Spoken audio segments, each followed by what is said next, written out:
Chiefs became only the third side in history to successfully defend the Super Rugby title. It's been a remarkable transformation for a team that finished bottom of the New Zealand Conference in 2011. And the catalyst for the change in fortune was the appointment of head coach Dave Rennie. What was attractive to me was a lot of the experienced players were going.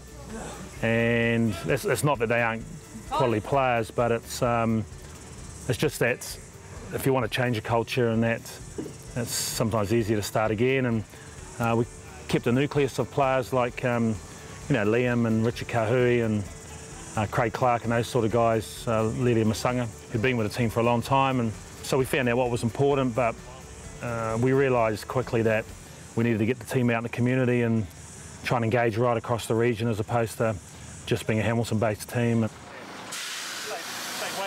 As a former coach of the New Zealand under-20s, Rennie was well acquainted with some of the country's best young talent. We knew a lot of the players around the place, we knew a lot of these young kids coming through, and there was a lot around character. We picked guys with solid work ethic, and so I think that was a big part of it, trying to get a bunch of guys who would earn the respect of the community through our engagement, but also through performance. And the tactic proved successful. Rennie, who played international rugby for the Cook Islands, became the first coach to guide a team to Super Rugby victory in his debut season.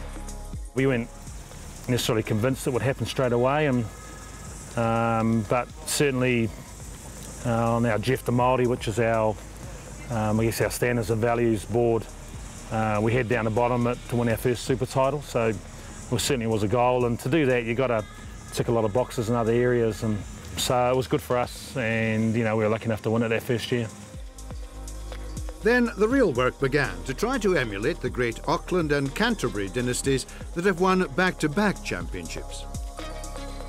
We had to build on what we did, so we always felt we could be a lot better than we were in 2012, and obviously with guys like Sonny going and Richard being out for most of the season, it changed the dynamic of your midfield, so our strikes and how we use those midfielders is a bit different, but very similar values, and we made sure we got out in the community, we made sure that we engaged with key people, and we created a culture where we worked hard for each other, and I think they're pretty key elements.